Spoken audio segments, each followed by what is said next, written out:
Hello dear students, welcome you all in this video. Students, आज का मेरा जो लेक्चर रहेगा this will be regarding MSc admission process in Himachal Pradesh university Shimla.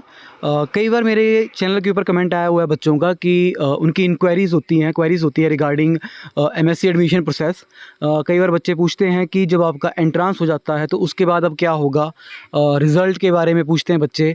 जब आपका रिज़ल्ट आ जाता है तो उसके बाद का प्रोसीजर क्या रहता है, काउंसलिंग क्या होती है। तो ऐसे जैसे क्वेश्चन जो हैं बच्चों के माइंड में होते ही हैं। अगर किसी की सिलेक्शन हो जाती है तो आफ्टर दैट अब उनको क्या करना होता है, तो इसी को लेके मैंने आज का अपना ये वीडियो बनाया हुआ है, जिसके अंदर हम आपकी जो एमएससी एडमिशन प्रोसेस है हिमाचल प्रदेश यूनिवर्सिटी शिमला में, उसके बारे में हम डिस्कशन करेंगे। ठीक है, तो इसमें ओवरव्यू रहेगा आपका। पहले तो मैं थोड़ा सा आपका बेसिक से स्टार्ट करूँगा, उसके बाद जो आपकी काउंसलिंग है, जो भी आपके एडमिशन स्टेप्स रहेंगे, हॉस्टल फैसिलिटीज़ है एचपीयू शिमला के अंदर, उसके बारे में मैं इस वीडियो के अंदर सब कुछ कवर करूँगा। So let us start this video. तो देखो, सबसे पहले हम स्टार्ट करेंगे कि देखो, जब आपने एमएससी का एंट्रांस, देखो आप सभी ने एडमिशन लेनी है एमएससी इन केमिस्ट्री। ठीक है, तो पहली चीज़ तो आपकी एलिजिबिलिटी आती है कि क्या आप एलिजिबल हैं। तो आपकी एलिजिबिलिटी क्या होती है, आपकी बैचलर डिग्री। ठीक है, मैं बेसिक से स्टार्ट कर रहा हूँ इस चीज़ को। तो जिन भी बच्चों की ग्रेजुएशन कंप्लीट होती है, ठीक है, ग्रेजुएशन मतलब बैचलर डिग्री का सीधा मतलब है कि आपकी बीएससी होनी चाहिए। ठीक है, अगर आपकी बीएससी कंप्लीट है और विद रेलेवेंट सब्जेक्ट का मतलब ये है कि देखो, अगर मैं बोलूँ कि मुझे एमएससी करनी है केमिस्ट्री में, इट मीन्स कि वन ऑफ द सब्जेक्ट जो आपका ग्रेजुएशन का होगा that will be your chemistry. ठीक है, आपको केमिस्ट्री पढ़ी होनी चाहिए। सिमिलरली अगर आपको फिजिक्स और मैथ में करनी है तो आपने बैचलर्स में आपको वो सब्जेक्ट जरूरी मतलब पढ़ा होना ज़रूरी है। ठीक है, तो जिस भी सब्जेक्ट में आप जो है मास्टर्स करने जा रहे हैं वो सब्जेक्ट आपने ग्रेजुएशन में पढ़ा होना ज़रूरी है। ठीक है, तो ये आपकी सबसे पहले एलिजिबिलिटी आती है और साथ थोड़ा सा परसेंटेज का क्राइटेरिया भी आता है। अगर आपके 50% के ऊपर है तब तो आपका वैसे भी सफिशिएंट है सारा। ठीक है, तो एलिजिबिलिटी यही है आपकी कि बैचलर डिग्री, वो भी आपका जो रेलिवेंट सब्जेक्ट है उसके साथ होनी चाहिए। प्रॉब्लम कहाँ आती है, केमिस्ट्री के साथ फिजिक्स और मैथ में तो प्रॉब्लम नहीं आती है। प्रॉब्लम आती है जैसे मान लो किसी बच्चे का सपोज है कि उसने बैचलर्स की हुई है विद कंप्यूटर साइंस। ठीक है, उसका मेजर था कंप्यूटर साइंस और अब वो चाह रहा है कि वो मास्टर्स करना चाहता है केमिस्ट्री के अंदर। ठीक है, तो वहाँ पे प्रॉब्लम आएगी, क्योंकि देखो वहाँ पे क्या है ना कि उस बच्चे ने ड्यूरिंग ग्रेजुएशन तो केमिस्ट्री पढ़ी ही नहीं है। जब केमिस्ट्री पढ़ेगा नहीं तो वो मास्टर्स कैसे कर सकता है उस सब्जेक्ट के अंदर। तो ये वाला है कि रेलिवेंट सब्जेक्ट का मतलब ये है। तो अगर आपने सिंपल बीएससी कर रखी हो, चाहे फिजिक्स केमिस्ट्री मैथ, तो अकॉर्डिंगली आप जो है वहाँ यूनिवर्सिटी में जाके एडमिशन ले सकते हैं। अगर आपका कंप्यूटर साइंस होगा तो आप कंप्यूटर साइंस के अंदर जाके वहाँ पे एमएससी कर सकते हो। ठीक है, देन देखो, ये तो हो गया आपका एलिजिबिलिटी का। The next step is your entrance. ठीक है, एचपीयू में अगर आपको एडमिशन लेनी है तो एडमिशन होती है एंट्रांस बेसिस के ऊपर। एक टाइम आया था जब कोविड चला हुआ था, तो उस टाइम पे एंट्रांस यूनिवर्सिटी करवा नहीं पाई थी कोविड के चक्कर में। तो उस टाइम पे जो आपकी एडमिशन हुई थी that is your merit based. ठीक है, तो वहाँ पे उस टाइम पे जो भी आपके ग्रेजुएशन का स्कोर था, जो भी आपका कंबाइंड स्कोर बनता है बीएस तीनों सालों का, उसके बेसिस के ऊपर वहाँ पे एडमिशन मिल गई थी। पर वहाँ पे प्रॉब्लम क्या आती थी कि देखो, ड्यूरिंग दैट कोविड टाइम सभी की परसेंटेज 90 पहुँच गई थी। तो वहाँ पे थोड़ी सी प्रॉब्लम होती है, क्योंकि परसेंटेज जिसको इंटरनल असेसमेंट अच्छी लगी थी उसके वैसे ही परसेंटेज बहुत ज़्यादा हाई हो गई थी। तो अकॉर्डिंगली वहाँ पे जो मेरिट बनी थी उसके बेसिस के ऊपर जो है वो उस टाइम पे एडमिशन हुई थी। बट अब ऐसा कुछ भी नहीं है। ठीक है, अब कोविड नहीं है। एचपीयू में आपको जो एडमिशन लेने का मेन प्रोसीजर है वो है आपका एंट्रांस। तो entrance test is the key. ठीक है, अगर आपको एचपीयू में जाना है तो आपको एंट्रांस क्लियर करना पड़ेगा। तो देखो, इसमें सबसे पहले होता क्या है, जो आपकी यूनिवर्सिटी है हिमाचल प्रदेश यूनिवर्सिटी, सबसे पहले तो आपके पास एडमिशन नोटिस जारी करती है। जैसे इस टाइम पे आपका करंट सेशन चलेगा 2025-26, तो सबसे पहले इन्होंने जो है वो एडमिशन नोटिस जारी किया, जहाँ पे उन्होंने क्या दिया कि आपका जो ऑनलाइन फॉर्म एडमिशन है आपके पास, ऑनलाइन अप्लाई करने की जो डेट है वो ये रहेगी। ठीक है, और क्लोजिंग डेट जो है आपके पास एप्लीकेशन की वो ये रहेगी। तो इसके अंदर आपके पास ये पूरा स्केड्यूल है वो यहाँ पे आ जाता है कि आपके पास फॉर्म कब से आउट होंगे, कब तक लास्ट डेट है। अगर करेक्शन विंडो जो भी है आपकी, अगर आपने कुछ करेक्शन करनी है तो उसके बारे में भी यूनिवर्सिटी आपके पास इंफॉर्मेशन डालती है। और along in with that schedule university आपके पास ये मेंशन कर देती है कि किस सब्जेक्ट का टेस्ट जो होगा आपका मास्टर्स का वो किस डेट के ऊपर होगा। ठीक है, तो ये इसका एकेडमिक कैलेंडर हो जाता है यूनिवर्सिटी का, जो कि मतलब स्केड्यूल जो होगा इसका पेपर का वो सब कुछ डाल देगा कि कब आपका एंट्रांस होना है, किस डेट के ऊपर होना है, ठीक है, और कब से कब तक आपके पास जो है वो फॉर्म आप भर सकते हैं। तो आपने करना क्या होता है कि आपने फॉर्म अप्लाई करना होता है। अब सब कुछ ऑनलाइन होता है, तो जब ऑनलाइन है तो थोड़ा सा कोशिश करना कि जब भी नेक्स्ट कोई भी इस वीडियो को देखेगा तो जब भी आप फॉर्म भरते हैं तो फॉर्म ध्यान से भरना, वहाँ पे गलतियों की कोशिश ना करेंगे, मतलब गलतियाँ ना हो आपके पास, स्पेशली योर आपके खुद के नाम, ठीक है, आपका फादर नेम, मदर नेम जो 10th के सर्टिफिकेट के ऊपर लगता है वही चलता है, तो वो चीज़ें ध्यान से भरनी है। डेट ऑफ बर्थ आपके पास, देन जो भी आपके पास आधार कार्ड बाकी डिटेल्स होती हैं सारी की सारी, उनको ध्यान से भरना, क्योंकि देखो एक बार वो भर लिया जाए तो कई बार प्रॉब्लम आ जाती है आपके पास ड्यूरिंग काउंसलिंग, ठीक है। तो ये तो हो गया आपके पास एडमिशन नोटिस बाय एचपीयू। इससे आपको क्लियर क्या हो जाएगा कि मुझे अप्लाई कब करना है मास्टर्स के लिए, ठीक है, और आपको ये इन्फॉर्मेशन मिल जाएगी कि आपका एंट्रांस कब होना है, ठीक है। तो अब आपने अप्लाई ऑनलाइन कर दिया, आपके पास ऑनलाइन अप्लाई करने का ऑप्शन था, आपने अप्लाई कर दिया ऑनलाइन, अपना सब्जेक्ट जो है जिस सब्जेक्ट में आप करना चाहते हैं उसके अंदर आपने फॉर्म भरा, and finally you have submitted your application. Then entrance test, ठीक है। अब आपका एंट्रांस टेस्ट होगा, जैसे अभी आपका रिसेंटली केमिस्ट्री का हुआ है 4 जून को, ठीक है, तो आपका एंट्रांस हो जाएगा। तो एंट्रांस का सिलेबस मैंने इसके रिगार्डिंग पहले वीडियो डाल दी थी एक आपके पास, तो आपने वो एंट्रांस दे दिया अकॉर्डिंगली। आंसर की यूनिवर्सिटी तो वैसे अपलोड नहीं करती है, ऑफिशियल कोई आंसर की नहीं निकालती है, मोस्टली यूनिवर्सिटीज़ नहीं निकालती हैं, ठीक है। तो कई बार कुछ एकेडमीज़ वगैरह होती हैं या फिर कोई डाल रहा है, जैसे मैंने भी डाली थी अभी रिसेंटली आपके पास, और कई बार पार्टी वाले भी डालते हैं। तो अगर आपको कहीं से कोई आंसर की मिलती है तो अकॉर्डिंगली आप जो है उसको चेक कर सकते हैं। वहाँ पे चांसेस ऑफ एरर ऑब्वियसली रहेंगे। मैंने भी अभी रिसेंटली आंसर की डाली, से हो सकता है कि वहाँ पे भी कुछ एरर्स हों, ठीक है। तो 100% कोई चीज़ एक्यूरेटली होती भी नहीं है। जब कोई ऑफिशियल भी आंसर की आती है तो उसमें भी कहीं ना कहीं कुछ ना कुछ एरर रह ही जाती हैं आपके पास। तो अकॉर्डिंगली जितना भी आपका लगता है, जहाँ पे आपको डाउट पड़ते हैं, तो आप कंफर्म कर सकते हैं। आपके पास गूगल के ऑप्शंस हैं, या फिर आप बुक्स से कंसल्ट करके उन चीज़ों को क्लियर कर सकते हैं, ठीक है। तो देखो अब आपका एंट्रांस हो गया, आपने एंट्रांस दे दिया है। अब नेक्स्ट स्टेप जो आएगा आपके पास, that is your announcement of result. अब देखो आपके पास क्या होगा ना, आपका टेस्ट आ गया तो उसका रिजल्ट तो आना ही आना है, ठीक है। तो आपका रिजल्ट हो जाएगा after your MSc entrance exam, ठीक है। Result will be published by the university. तो यूनिवर्सिटी रिजल्ट निकाल लेगी और उसको नोटिस बोर्ड पे वहाँ पे चिपका देती है, ठीक है। तो आपके जो भी नोन में होंगे, या तो वो फ़ोटो खींच के डाल देते हैं, मोस्टली मैंने देखा है पार्टीज़ वाले भी करते हैं कि वो फ़ोटोज़ खींच के डाल देते हैं। तो इससे आपको अपने रिजल्ट के बारे में इन्फॉर्मेशन मिल जाएगी। कई बार यूनिवर्सिटी साइट पर भी डालती है, तो इससे आपको रिजल्ट के बारे में इन्फॉर्मेशन मिल जाएगी। अपना रोल नंबर लो और अपने अपने मार्क्स चेक कर लो वहाँ से, ठीक है। तो candidates must check their scores and ranking, मतलब अपना स्कोर चेक करना बहुत ज़रूरी है। आपने स्कोर चेक कर लिया, आपके पास पूरा का पूरा रिजल्ट होता है, वहाँ से आप वहाँ से अपनी मेरिट भी देख सकते हैं कि आपसे ऊपर कितने बच्चे और ज़्यादा हैं, ठीक है। तो ये तो हो गया आपके पास रिजल्ट का काम। अब देखो जैसे ही आपने केमिस्ट्री का एंट्रांस दिया हुआ है, नेक्स्ट जो काम रहेगा वो आएगा आपका रिज़ल्ट का। तो जब आपका रिज़ल्ट आ जाएगा, वहाँ से आप चेक कर लेना कि आपका कितना स्कोर हुआ है। अगर आपका स्कोर अच्छा है तो आप ये भी चेक कर सकते हैं कि आपसे ऊपर कितने बच्चों ने स्कोर किया हुआ है, ठीक है। Then next is a counselling, ठीक है। देखो काउंसलिंग आप सभी ने ना जब ग्रेजुएशन में एडमिशन ली थी ना बीएससी फर्स्ट ईयर के अंदर, तो आप उस टाइम पे जब एडमिशन लेने गए थे, वही चीज़ जो जैसे आपने वहाँ पे कुछ किया था, तो वही चीज़ यहाँ पे भी है। This is what we called as counselling, ठीक है। तो इसमें करना कुछ नहीं होता है आप लोगों ने, जैसे आप बीएससी फर्स्ट ईयर में गए ना, आप लोगों ने क्या किया था, अपने सारे डॉक्यूमेंट्स लेके गए +2 के, और वहाँ पे जो भी कंसल्ट आपने सभी ने अप्लाई ऑनलाइन अप्लाई कर दिया। कॉलेज में गए और अपने डॉक्यूमेंट्स जो है वहाँ पे किसी को चेक करवाए, वो आपके डॉक्यूमेंट देखता है कि वाकई ये वही बच्चा है जिसने अप्लाई किया हुआ है, कोई और तो नहीं किसी ने अप्लाई कर दिया था, किसी और की डिग्रियाँ लेके तो नहीं आ गया हुआ है ये। तो वो सारी चीज़ें वहाँ से क्रॉस चेक करेगा, आपका 10th का देखता है, +2 का देखता है। तो यही सारा का सारा काउंसलिंग के अंदर आएगा। एचपीयू में भी सेम ऐसा ही रहेगा। आपका जब रिजल्ट आ जाएगा तो यूनिवर्सिटी जो है, अब जो भी बच्चे एलिजिबल हैं, ठीक है, जितना भी वो स्कोर डालना चाहते हैं कि किस कैटेगरी कहाँ तक बच्चे हमने बुलाने हैं, क्योंकि जैसे मान लो देखो 1000 बच्चे हैं, 1000 बच्चों ने फॉर्म भरा हुआ है एमएससी करने के लिए, तो यूनिवर्सिटी 1000 के 1000 को तो नहीं बुलाएगी ना। सीटें तो यूनिवर्सिटी के पास उस टाइम पे जनरल, इस टाइम पे जो सब्सिडाइज है वो 40 हैं, तो 40 के हिसाब से यूनिवर्सिटी मान लो 100 बच्चों को बुलाती है, 200 को बुलाती है, इससे ज़्यादा तो नहीं बुलाएगी। तो कहीं ना कहीं वो एक मार्क्स को भी सेट कर देगी कि इतने इतने मार्क्स तक हम बच्चों को बुलाएंगे, ठीक है। तो इस चीज़ का ध्यान रखना। तो अब चलते हैं काउंसलिंग के अंदर। आपने काउंसलिंग में करना क्या होता है, आपके डॉक्यूमेंट्स, जब आप काउंसलिंग के लिए यूनिवर्सिटी में जा रहे हो, जैसे आप +2 के बाद आप बीएससी फर्स्ट ईयर में गए थे, आप कुछ डॉक्यूमेंट्स लेके गए थे ओरिजिनल, ठीक है, ओरिजिनल चेक होते हैं आपके पास, तो उनको लेके गए थे। उनके बिना आपकी एडमिशन नहीं करते हैं बीएससी फर्स्ट ईयर में भी। सेम एज इट इज़ वही है। आपने भी अब क्या करना है, आपने भी वहाँ पे जाना है काउंसलिंग में। काउंसलिंग यूनिवर्सिटी में होगी, एचपीयू शिमला में होगी, तब आपने वहाँ पे कंसर्न डिपार्टमेंट में जाना है। आपके पास क्या क्या डॉक्यूमेंट होने चाहिए? डॉक्यूमेंट्स होने चाहिए सबसे पहले तो आपका 10th का सर्टिफिकेट, ठीक है।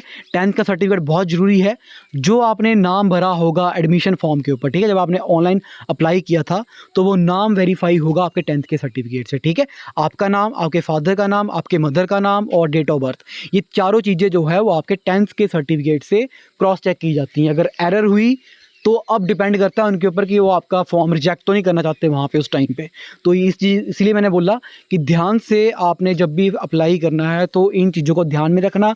मोस्टली बच्चे क्या करते हैं कि वो बाहर कैफ़े वालों के पास जाते हैं, कैफ़े वालों को बोलते हैं कि भैया हमारा फॉर्म भर दो, वो फॉर्म भर देते हैं, उनका अपना फॉर्म नहीं है, वो औरों का फॉर्म भर रहे हैं, कई बार वो गलती कर देते हैं और आपको बोलेंगे कुछ भी नहीं होता, ऐसे कोई चक्कर नहीं है, ठीक है। तो इस वजह से कई बार बड़ी प्रॉब्लम आ जाती है आगे चल के। पहले तो आपके पास ऑफलाइन था तो ज़्यादा प्रॉब्लम आती नहीं थी, पर अब ऑनलाइन है तो इसलिए प्रॉब्लम हो सकती है अगर यूनिवर्सिटी करेक्शन विंडो नहीं डालती है। देखो अब आपका 10th का हो गया ना, 10th में आपके जो भी मार्क्स है वो वेरीफाई करेंगे। आफ्टर दैट आपका 12th का सर्टिफिकेट आएगा। 12th के बाद जो अभी आपका इंपॉर्टेंट है दैट इज़ योर ग्रेजुएशन, ठीक है। ग्रेजुएशन में या तो आपके पास कंबाइंड मार्कशीट होगी तीनों सालों की मिला के, अगर वो नहीं है तो आपको तीनों सालों की अलग अलग से ले जाना, लेकिन हो सकता है कि आपके पास तब तक तो कंबाइंड आ ही जाती है। देन आपको आधार कार्ड जो होता है आपका, ये भी लेके जाना है साथ में। कई बार मांगते हैं, कई बार नहीं मांगते, पर आपके पास होना चाहिए original. Then you have the bonafide certificate, ठीक है। आप हिमाचल के हैं, आप HP बोनाफाइड हैं, इसलिए आपको बोनाफाइड लेके जाना भी ज़रूरी है। Then it required another that is your character certificate. Next जो रिक्वायरमेंट है वो है करेक्टर सर्टिफिकेट। तो करेक्टर सर्टिफिकेट कहाँ से मिलेगा? जिस भी कॉलेज से आप पास आउट हुए हैं रिसेंटली, उस कॉलेज से आपको करेक्टर सर्टिफिकेट जो है वो इशू हो जाएगा। आप उसको लेके जाएँ यूनिवर्सिटी में। और जिन बच्चों का गैप है तो उनको गैप का सर्टिफिकेट देना पड़ता है, एफिडेविट वगैरह चाहिए। जो बीएड करके आ रहे हैं तो वहाँ से बीएड का सर्टिफिकेट मिल जाएगा, ठीक है। मतलब वहाँ से आपका करेक्टर सर्टिफिकेट मिल जाएगा उस कॉलेज से। अगर तो किसी का गैप है, अगर मतलब कोई डायरेक्टली जैसे बीएससी करके जा रहा है एमएससी में, तब तो करेक्टर सीधा मिल गया। पर अगर कोई बीएड कर रहा है उसके बाद तो वहाँ से भी करेक्टर मिल जाए। मतलब आपने गैप नहीं डलना चाहिए आपका बीच में, अगर गैप डला हुआ है तो वो गैप का सर्टिफिकेट भी मांगते हैं। देन अगर आपकी कैटेगरी है, ठीक है, अब जनरल कैटेगरी का तो सर्टिफिकेट नहीं मिलता है। कैटेगरी कौन सी होती है आपकी? SC है, ST है और EWS है। तो ये तीनों कैटेगरीज जिस जिसकी होंगी ये आपका सर्टिफिकेट चाहिए आपके पास, क्योंकि इनकी मेरिट बनती है अलग से। तो तीनों कैटेगरीज के सर्टिफिकेट चाहिए। देन सिंगल गर्ल चाइल्ड, ठीक है, जो भी सिंगल गर्ल चाइल्ड है उसका सर्टिफिकेट चाहिए होता है आपके पास। और अगर कोई बाहर से अप्लाई कर रहा है, किसी और यूनिवर्सिटी से आया हुआ है, मतलब जिसकी बैचलर्स HPU के साथ नहीं है, जो HPU के अंडर नहीं पड़ा हुआ है, किसी और यूनिवर्सिटी के अंडर पड़ा हुआ है, तो उसको एडमिशन के लिए मतलब माइग्रेशन सर्टिफिकेट भी देना पड़ेगा अगर उसकी एडमिशन होती है तब, ठीक है। तो ये तो हो गए सारे के सारे डॉक्यूमेंट्स जो आपको वहाँ काउंसलिंग के टाइम पे चाहिए। देन नेक्स्ट काम आता है आपका सीट अलॉटमेंट का। अब देखो जब आप काउंसलिंग में वहाँ जाओगे ना, तो वहाँ पे आपके पास क्या होगा कि आप ये सारे डॉक्यूमेंट लेके जाओगे, वहाँ पे कमेटी बैठी होती है, ठीक है। तो वो सारे के सारे आपके डॉक्यूमेंट्स चेक करेंगे और साथ में हाँ, आपका जो एंट्रांस का रिजल्ट कार्ड आएगा, जो स्कोर बोर्ड होता है ना आपका, उसको भी आपने साथ में प्रिंट आउट करके ले जाना। जहाँ पे आपका रोल नंबर है उसको हाईलाइट कर लेना, अपने मार्क्स हाईलाइट कर लेना, उसको वो चेक करेंगे इन सब डॉक्यूमेंट्स के साथ, ठीक है। जब आपका ये काम हो जाएगा, इन डॉक्यूमेंट्स को चेक करेंगे, उसके बाद आपको वहाँ से भेज देंगे, ठीक है। आफ्टर दैट अब आपका काम आता है सीट अलॉटमेंट, ठीक है। आपको जो सीट अलॉट होनी है, तो सीट कैसे अलॉट होती है? सीट अलॉट होती है यूनिवर्सिटी में on the basis of merit, जो आपने एंट्रांस में स्कोर किया होता है, ठीक है, उसके बेसिस के ऊपर। काउंसलिंग से ये चीज़ बिल्कुल क्लियर हो जाएगी कि जो आपका एंट्रांस है उसका टॉपर कौन है, ठीक है, सेकंड पोजीशन पे कौन है, थर्ड पोजीशन पे कौन है, अप टू जहाँ तक उन्होंने बुलाए होते हैं उन सभी के बारे में काउंसलिंग में आपको क्लियर, मतलब उनको क्लियर हो जाएगा। और अब वो क्या करेंगे, वो आपकी एक मेरिट लिस्ट निकाल के देंगे, ठीक है। अब मेरिट लिस्ट में क्या होता है, आपके पास ओपन जनरल कैटेगरी होगी, तो वहाँ पे अप्रॉक्सीमेटली मुझे लगता है 8 कर सीटें होती हैं। तो जितना भी आपका स्कोर बोर्ड हुआ है, मुझे लगता है इस साल के हिसाब से 58, अगर 58 से ऊपर जितने बच्चों के नंबर आते हैं, अगर वो 8-10 तक बच्चे पहुंच जाते हैं, मतलब 8 बच्चे ही चाहिए वहाँ पे, 8 सीटें। मतलब ये मैंने जो मार्क्स लिखे हुए हैं, थोड़ी सी यार लास्ट ईयर की कट ऑफ भी है और मैं थोड़ी इस साल की एक्सपेक्टेड लेके चल रहा हूँ। हो सकता है 58 प्लस तक आपकी ओपन जनरल की मेरिट चली जाए।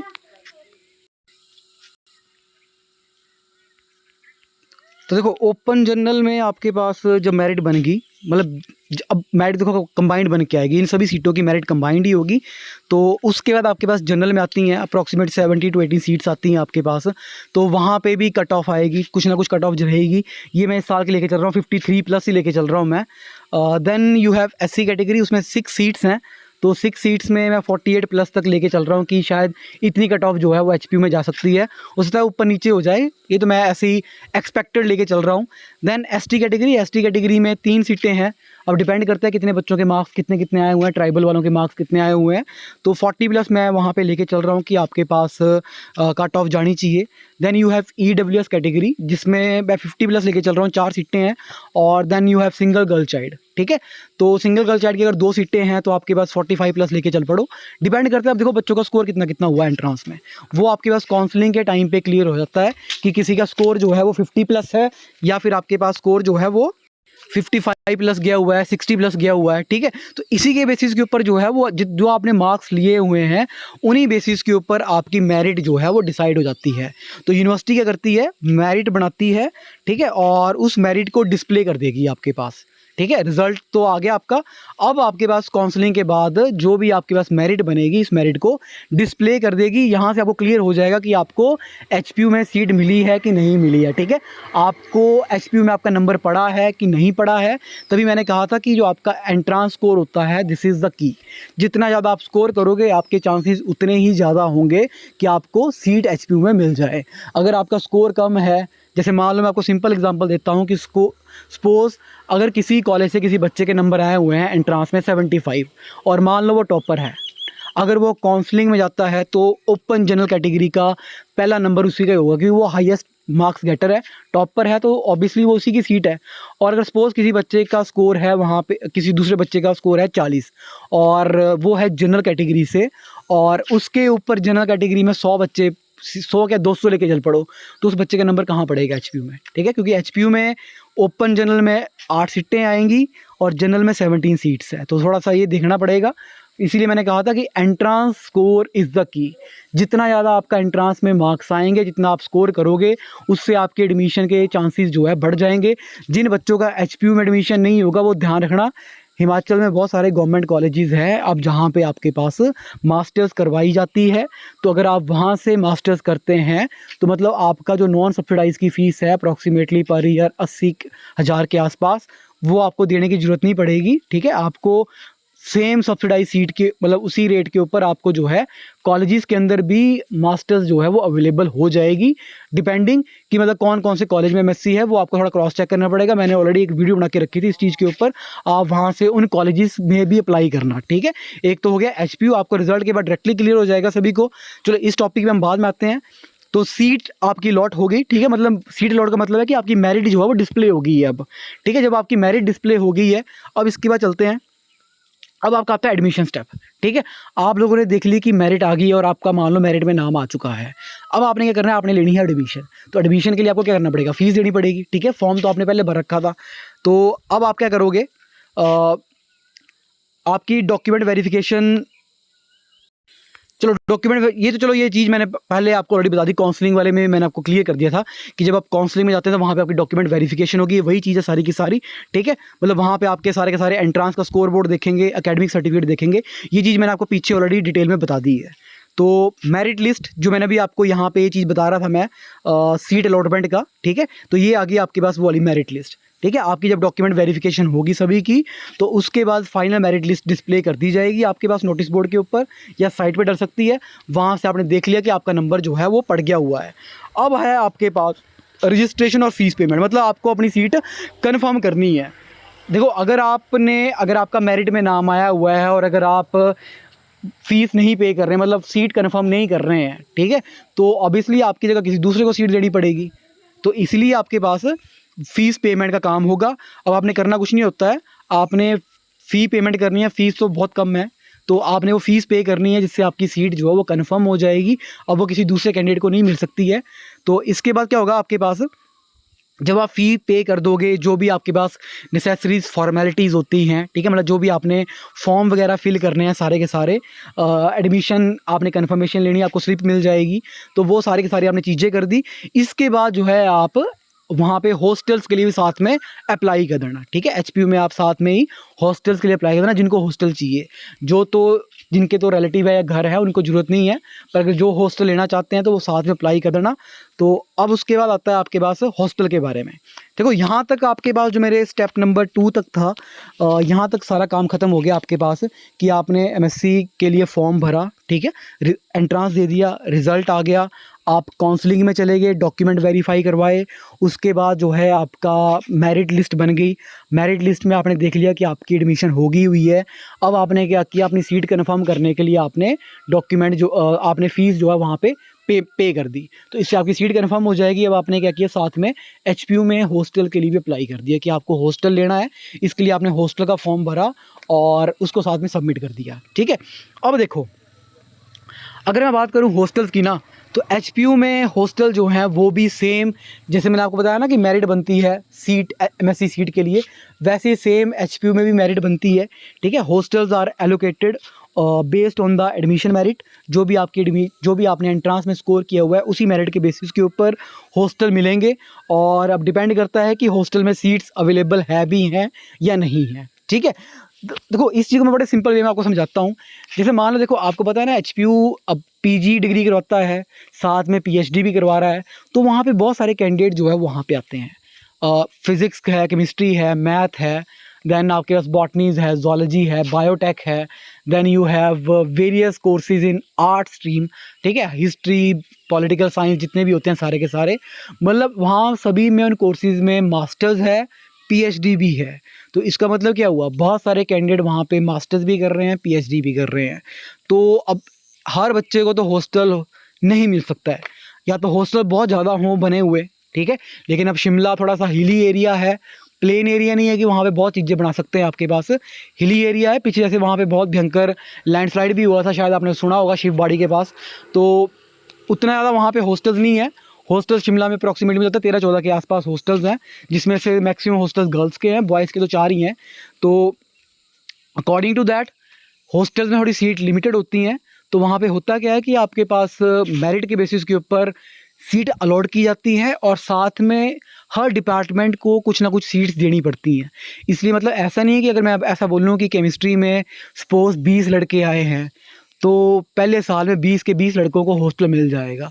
हो सकता है 20 में से सिर्फ 6-7 लड़कों को हॉस्टल मिले, ठीक है। कैटेगरी वालों को, कुछ जनरल वालों को, इस तरह से 7-8 लड़कों को मिल गया। तो वो डिपेंड करेगा कि देखो सभी को देने हैं ना, पूरे जितने भी आपके कोर्स हैं सब बच्चों को देने हैं, तो इसलिए वो सीट थोड़ी सी लिमिटेड जैसी हो जाती हैं आपके पास। तो अब आपने करना क्या है, चलो फिलहाल तो उसके ऊपर वो अलग बात है कि मिलता है नहीं मिलता है, अप्लाई कर दिया आप लोगों ने, और वहाँ पे आपकी जो मेरिट होगी बनेगी हॉस्टल की, वहाँ से आपको हॉस्टल का कंफर्म हो जाता है कि आपको मिला नहीं मिला।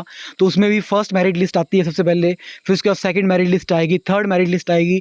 जैसे मैं सिंपल बोलूँ कि केमिस्ट्री में मान लो कि पहली मेरिट लिस्ट में 4-5 बच्चों को हॉस्टल मिल गया, ठीक है, जिसमें कुछ कैटेगरी के होंगे, स्पेशली ट्राइबल वाले भी होते हैं, उनको सबसे पहले मिल जाता है कि ट्राइबल का हॉस्टल भी बना हुआ है, देन अदर हॉस्टल्स भी हैं। देन उसके बाद सेकंड मेरिट लिस्ट आएगी, उसमें भी 3-4 लड़के आते हैं आपके पास। देन थर्ड मेरिट लिस्ट आएगी, उसमें 2-3 बच्चे उसमें भी आ जाएंगे। तो इस तरह से आपके पास हॉस्टल जो है वो मिलते रहते हैं। जैसे देखो आप लोग इस टाइम पे आप लोग एडमिशन लेने जा रहे हो, तो इस टाइम पे एक पूरा का पूरा बैच जो है वो वहाँ से पास आउट भी हो रहा है, तो उनकी सीटें खाली होती जाएंगी और आपको वहाँ पे भरते जाएंगे। तो इस तरह से आपके पास हॉस्टल में एडमिशन मिलती रहती है, ठीक है। तो अब चलते हैं नेक्स्ट, हॉस्टल्स में क्या क्या प्रोवाइड कराया जाता है। देखो हॉस्टल एचपीयू के बहुत सस्ते हैं। अगर आपको शिमला में एचपीयू में रहना है ना, तो मैं सीधा बोलूँ कि हॉस्टल्स हैं भाई, बहुत अच्छा गुजारा होता है वहाँ पे, ठीक है। हॉस्टल्स है तो अच्छा है। रूम लेके रहना है तो या तो आप 3-4 लोग रूम में रह रहे हो तो अब तो ठीक है, अदरवाइज़ सिंगल रूम तो वहाँ बहुत महंगे मिलते हैं, मतलब कॉस्टली है सब कुछ। अगर अकेले ने रहना है बंदे ने, या तो पीजी लेना पड़ेगा, 5-6 हज़ार अप्रॉक्सीमेटली, मतलब ईजिली वहाँ पे लग जाता है। रूम भी तो अब इतने ही मिलते हैं वहाँ पे, एक तो ढूंढना मुश्किल हो जाता है। देन शिमला में पानी की बहुत दिक्कत रहती है, तो सिंगल रूम डबल रूम ढूंढोगे तो जब आप वहाँ जाओगे तो आपको ये सारी चीज़ें वैसे ही क्लियर हो जाएंगी। तो एचपीयू में 4 हॉस्टल्स है बॉयज़ के, और अप्रॉक्सीमेटली 9 के आसपास गर्ल्स हॉस्टल है। मुझे हो सकता है नंबर ऊपर नीचे हो सकता है गर्ल्स का, बॉयज़ का तो मुझे कन्फर्म है 4 हैं, और लड़कियों का मुझे एग्जैक्टली कन्फर्म नहीं है, या तो 9 होंगे या हो सकता है ऊपर नीचे भी हो जाएँ। और फीस जो है, देखो फीस जो है एचपीयू में हॉस्टल्स की बहुत कम है। When I was a student तो उस टाइम पे 6500 थी, मुझे तो अभी भी इतनी होगी, ज़्यादा महंगे हॉस्टल होते नहीं एचपीयू के, थोड़ा सा ऊपर नीचे हो सकती है फ़ीस। तो इस फीस में 3000 रुपये जो होती है वो सिक्योरिटी होती है, ठीक है। तो ये सिक्योरिटी जो होती है, जब आप हॉस्टल छोड़ोगे तो उस टाइम पे आप इसको विथड्रॉ करवा सकते हैं। सिक्योरिटी इसलिए काटी जाती है, कल को ऐसा ना हो आप कोई सामान समूह तोड़ दो, कुछ कर दो आपके पास, अगर आप उत्पात मचाते हो इस तरह सा, तो वहाँ से आप इसे काट सकते हैं। या फिर आपने मैस बिल जमा नहीं करवाया एंड में, तो वहाँ से काट लेंगे, ठीक है। तो इसलिए 3,000 रुपये उसके लिए रखे जाते हैं। बाकी जो है आपके पास 3500 के आसपास वो मेरे टाइम की फ़ीस थी। अब मुझे एग्जैक्टली याद नहीं, पर हो सकता है इतनी हो, इस टाइम पे ज़्यादा चेंज नहीं होता फ़ीस के अंदर, हॉस्टल फ़ीस में। इसके साथ साथ आपके मेस चार्जेस पर मंथ के अलग से रहेंगे। गर्ल्स में तो बहुत अच्छा है, गर्ल्स के बहुत सारे हॉस्टल हैं, उनकी मेस जो है वो कोऑपरेटिव मेस होती है, लड़कियां खुद ही रन करवाती हैं। तो उनका डाइट जो होता है, डाइट के हिसाब से आपके बनते हैं सारे के सारे। तो मुझे लगता नहीं है कि गर्ल्स का मैक्सिमम पर डे के हिसाब से 60-70 रुपये से ज़्यादा जो है बिल आता होगा। कई हॉस्टल में तो 50-60 रुपये में गर्ल्स का पूरा दिन का खाना हो जाता है। ब्रेकफास्ट मिलता है, लंच मिलता है और आपका डिनर मिलता है। बॉयज़ में थोड़ा सा ज़्यादा है, ठीक है, बॉयज़ थोड़ा सा सीन अलग है। बॉयज़ ऑब्वियसली आप सभी को पता है खाते भी बहुत हैं। तो बॉयज़ को खाना सिर्फ 2 ही टाइम मिलता है यूनिवर्सिटी में, one is your breakfast and one is your dinner, ठीक है। लंच बॉयज़ को नहीं मिलता, लंच गर्ल्स को मिलता है उनके हॉस्टल्स के अंदर। यूनिवर्सिटी में भी कई बार मैंने देखा, वहाँ पे भी मेस वाले लेके आते हैं, लड़कियाँ वहाँ भी लेती हैं और हॉस्टल में जाके भी खाती हैं लड़कियाँ। पर बॉयज़ का ऐसा नहीं है, बॉयज़ का सिर्फ और सिर्फ ब्रेकफास्ट और डिनर एचपीयू में होता है। जब मैं पढ़ता था, हो सकता है इस टाइम पे अब चेंज हो गया तो मैं बोल नहीं सकता हूँ, पर मेरे टाइम पे सिर्फ ब्रेकफास्ट और डिनर ही था। तो ये तो हो गया आपके पास मेस चार्जेस जो आपको पर मंथली देने पड़ेंगे, डिपेंडिंग कि आपके हॉस्टल की मतलब डाइट कितनी जाती है आपके पास, ठीक है। डाइट वही आती है आपके पास, जैसे मान लो कि पर डाइट जो है आपकी 22 रुपये चलेगी, 25 रुपये चलेगी, 30 रुपये तक पहुंच जाएगी मैक्सिमम। इस हिसाब से आपका पर मंथ का बिल बनेगा, ठीक है। मतलब आपने कितनी डाइट जो है पूरे मंथ के अंदर खाई है। बाकी लंच वगैरह तो आपको बाहर ही करना पड़ेगा। और खाना जब आप हॉस्टल में खाओगे, कई बार अच्छा बनता है, कई बार वैसे बनता है, ये तो हॉस्टल लाइफ है, ठीक है। और एचपीयू में ब्रेकफास्ट मैक्सिमम मैंने देखा परांठे ही बनते हैं, ज़्यादा कुछ बनता नहीं इसके अलावा। देन अब लास्ट में तो ये तो होगी सारी की सारी प्रोसेस आपके पास। सिंपली याद रखना, एचपीयू में आपको हॉस्टल मिलने हैं on the basis of your merit. लड़कियों को तो मैक्सिमम मिल जाते हैं, ये मैं आपको बता दूं, क्योंकि लड़कियों के हॉस्टल भी ज़्यादा है, तो मैक्सिमम लड़कियों को मिल जाता है। हो सकता है कुछ बच्चों को पहले साल में हॉस्टल ना मिले, उनको दूसरे साल में मिल जाता है, ठीक है। तो ऐसा नहीं, जरूरी नहीं है कि अगर पहले साल में हॉस्टल नहीं मिला सबको तो दूसरे साल में किसी को नहीं मिलेगा। दूसरे साल में भी मेरिट लिस्ट बनती है, उसमें बच्चों को मिल जाता है। बाकी ये चीज़ माइंड में ज़रूर बिठा के चलना। अगर आपकी जैसे सपोज़ आपके एमएससी केमिस्ट्री में अगर मान लो मैं बोलूँ कि सपोज़ 60 सीटें हैं, 60 सीटों में 40 लड़कियां हैं और 20 लड़के आए हैं, तो ज़रूरी नहीं है कि 20 के 20 लड़कों को हॉस्टल पहली बार में मिल जाएगा। हो सकता है 20 में से 10 बच्चों को मिले, वो भी 10 वो वाले होंगे जो मेरिट में ऊपर होंगे और साथ में कैटेगरीज़ के टॉप पर होंगे, ठीक है, उनको पहले मिलेगा। और बाकी जो बच गए मतलब नॉन सब्सिडाइज वाले हैं उनको बाद में मिलता है आपके पास, सब्सिडाइज वालों को पहले मिलेगा। और आफ्टर दैट अगर गर्ल्स की बात करें तो 40 गर्ल्स है, 40 गर्ल्स में भी वैसे ही होगा, जिसके नंबर ज़्यादा होंगे मेरिट के ऊपर। कैटेगरी का सीन अलग सा है, कैटेगरी की मेरिट अलग से बनती है, उनकी सीट्स अलग से होती हैं, ठीक है। तो ऐसा नहीं करना कि किसी के नंबर 60 हैं उसको लगा कि 40 वाले को पहले मिल गया, तो वो कैटेगरी के हिसाब से अलग से मिलेगा, जनरल के हिसाब से अलग से मिलता है। तो इस बेसिस के ऊपर आपको यूनिवर्सिटी में हॉस्टल प्रोवाइड करवा दिए जाएंगे। तो मेरा ये जो वीडियो था, अब लास्ट में कंक्लूड करते हैं इसको। देखो, एचपीयू की लाइफ बहुत मज़ेदार है। मैंने भी अप्रॉक्सीमेटली एचपीयू में कोई 4-5 साल बिताए हुए हैं, तो बहुत अच्छी लाइफ है एचपीयू की। वहाँ जाओ, नए एडवेंचर मिलते हैं, वहाँ पे बहुत कुछ सीखने को मिलता है। शिमला वैसे भी बहुत ब्यूटीफुल है, उसका एंजॉय करो। और वहाँ जाके देखो, मेन गोल जो आपका रहना चाहिए जब आप वहाँ पे चले जाते हैं मास्टर्स के अंदर, आपको अच्छे से पढ़ना है, ठीक है। स्टडी वेरी हार्ड, मैं सीधा बोलूँगा, स्मार्टली स्टडी करो और खूब जम के मेहनत करो। एचपीयू में बहुत अच्छी लाइब्रेरी है, उसका यूटिलाइज़ करो। वहाँ 24 आवर लाइब्रेरी है, तो बच्चे वहाँ पे पढ़ते हैं सारी सारी रात बैठ के, पूरा दिन बच्चे पढ़ते हैं, उनसे सीखो। तो आपको लाइफ के नए जो आपके लाइफ के गोल्स हैं उनको पूरा करो एचपीयू में जाके। एचपीयू आपको पूरा मौका देगी अपने गोल को पूरा करने में, ठीक है। एचपीयू से बहुत लोग अच्छी अच्छी पोजीशन पे पहुंचे हैं, अब नेक्स्ट आप भी उनमें से एक ही होंगे। तो अपने गोल को वहाँ पे जाके पूरा करो, ठीक है। अगर आप अपने गोल को पूरा नहीं करोगे तो आपके गोल को कोई और चेज़ करना स्टार्ट कर देगा, ठीक है। इसलिए एचपीयू में जाओ, इंजॉय खूब करो, क्योंकि ये लाइफ भी नहीं मिलती है। मैं सीधा आपको बोलूँ, हॉस्टल लाइफ भी बहुत कम मिलती है। जिन बच्चों ने हॉस्टल में अभी तक टाइम स्पेंड नहीं किया है, वो हॉस्टलों में जाके टाइम स्पेंड करो, अच्छा लगता है और बहुत कुछ सीखने को मिलता है आपके पास। और साथ में आपके पास ऐसा नहीं कि एंजॉय करते रह गए, पढ़ना भी बहुत ज़रूरी है। पढ़ो अच्छे से जाके, क्योंकि पढ़ोगे तभी तो लाइफ बनेगी आपके पास। जब आप मास्टर्स में आ गए तो आपका मेन फोकस होना चाहिए नेट और जेआरएफ के ऊपर। नेट और जेआरएफ निकाल लो, जब पढ़ना है तो पढ़ो जम के, और जब इंजॉय करना है तो इंजॉय करो जम के। नेट जेआरएफ करो, अपने गोल सेट करो कि आपको अब करना क्या है। ये आपको क्लियर विज़न होना चाहिए कि मास्टर्स के साथ आपने कहीं कुछ और तो नहीं करना है। आपके पास लाइब्रेरी है, उसको अच्छे से यूज़ करो, ठीक है। कोई बच्चा हो सकता है, ऐसा जरूरी नहीं कि मैं बोलूँ कि इसने एमएससी पूरी कंप्लीट ही करनी है। एमएससी में चला गया, हो सकता है कोई बैंकिंग की तैयारी करना चाहता है तो वो बैंक की तैयारी करेगा, तो आपके पास एचपी में एनवायरनमेंट है, वैसा वाईफाई फैसिलिटीज़ है वहाँ पे, तो आप उनका यूज़ करो और अच्छे से जम के पढ़ो। बहुत कुछ वहाँ पे सीखने को मिलेगा, जर्नल्स वगैरह बहुत कुछ हैं वहाँ पे। पीएचडी रिसर्च स्कॉलर हैं, उनसे बहुत कुछ सीखने को मिलता है, उनकी नॉलेज लो। आपके वहाँ पे बहुत सारे मेंटोर्स हैं, प्रोफेसर्स हैं, उनसे सीखो। मतलब जो भी आपको जहाँ से भी नॉलेज मिलती है उन सबसे नॉलेज लो और अपने करियर, अपने गोल्स की तरफ बढ़ते जाओ, ठीक है। अगर आप अपने गोल्स को पूरा नहीं करोगे तो आपके गोल को कोई और चेज़ कर जाएगा आपसे पहले आके। इसलिए अपने मेहनत आपको खुद करनी पड़ेगी। अपने जॉब के लिए एफर्ट करो, वहाँ जाके अपनी लाइफ का एंजॉय करो, ठीक है। So this is all about my self in this video. So this is thank you. अगर आपको स्टिल कोई क्वेश्चंस है, मैंने ये जो पूरा वीडियो आपका कवर किया हुआ है एचपी लाइफ को लेके, तो अगर आपका कोई क्वेरी है, ठीक है, तो आप वो मुझसे पूछ सकते हैं। बट मार्क्स के बेसिस पर मत पूछना कि अगर इतने मार्क्स हैं तो मुझे हॉस्टल मिलेगा या नहीं मिलेगा।